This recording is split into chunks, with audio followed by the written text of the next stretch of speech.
పెద్ద పోలీస్ ఆఫీసర్లు అంటే చాలా మంది పబ్లిక్ కు తెలియని కూడా తెలియదు. కానీ తెలుగు రాష్ట్రాలలో సజ్జనార్ ఐపీఎస్ సార్ అంటే తెలియని వాళ్ళు ఉండరు. సార్ ఇప్పుడు ఆర్టీసీ ఎండీగా ఉన్నాడు కదా. మొన్ననే సార్ ను ఆర్టీసీ ఎండీ కొలువులకు వెళ్ళి ట్రాన్స్ఫర్ చేసి మళ్ళా హైదరాబాద్ సిపిగా తీసుకొచ్చింది మన సర్కారు.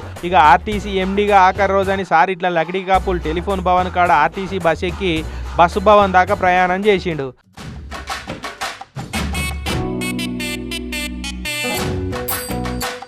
ఆర్టీసీ ఎండీగా సార్కు ఉచిత ప్రయాణం ఉన్నా కూడా సారు యూపీఐ తోటి పైసలు కట్టి టికెట్ తీసుకున్నాడు. ఇట్లా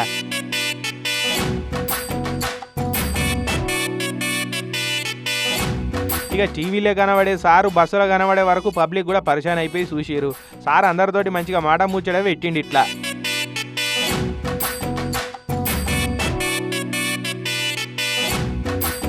సారు ఆఖరి రోజు కదా అని ఆర్టీసీ బస్సులో పోతే డ్రైవర్ కండక్టర్లకు మాత్రం ఇయ్యాలనే ఫస్ట్ టైం ఎండీని చూసే అవకాశం తగ్గినట్టు అయిపోయింది. ఇక బస్సు భవన్లో సార్కు వీడ్కోలు చెప్పుకుంటూ సిబ్బందులు పెట్టిన ఫ్లెక్సీ చూసి సంబరపడ్డాడు సారు. ఇక ఆఖరిసారి ఎండీ ఆఫీస్లో కూర్చొని జ్ఞాపకాలన్నీ యాద్ చేసుకున్నాడు. రేపటి నుంచి మళ్ళా కాకి బట్టలు వేసుకొని హైదరాబాద్ సిటీ కమిషనర్గా లాఠీ చేత పట్టబోతున్నాడు సారు.